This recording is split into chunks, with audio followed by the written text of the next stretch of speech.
नमस्कार आणि आपण पाहत आहात लोकहित लाईव्ह न्यूज चॅनल, आवाज सर्वसामान्य जनतेचा। महागाव तालुक्यातील चिल्ली इजारा येथील दरोड्याची युद्ध पातळीवर चौकशी।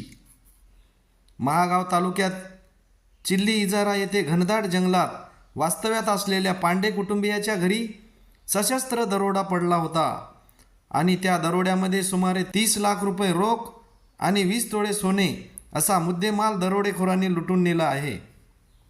यामुळे परिसरात भीतीचे वातावरण पसरलेले आहे। सशस्त्र दरोड्याची ही सर्वात मोठी घटना मानली जात आहे। 6 दरोडेखोर झाडावरून चढून भिंतीच्या सहाय्याने वाड्यात घुसले। वाड्यात संतोष पांडे आणि त्यांच्या 2 बहिणी राहत होत्या।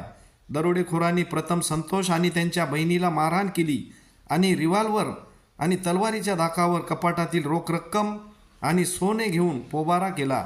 ही घटना घनदाट जंगलामध्ये झालेली आहे। पांडे यांच्या घरी लाईनीची व्यवस्थासुद्धा पाणीसुद्धा नाही, तरी पण पांडे कुटुंबीय या घनदाट जंगलातील घरामध्ये राहतात कसे यावर प्रश्नचिन्ह निर्माण होत आहे। या घटनेच्या ठिकाणी या विभागाचे आमदार नामदेवराव ससाणे यांनी भेट दिली असता पोलिसांना या घटनेचा तपास चांगल्या पद्धतीने झाला पाहिजे आणि हे आरोपी गजाआड झाले पाहिजे असे म्हटले आहे।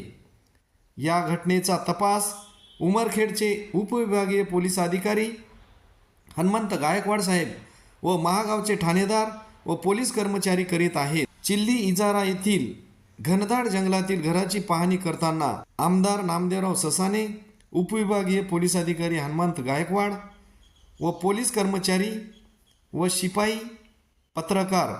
लोकहित लाईव्ह न्यूजसाठी विजय कदम।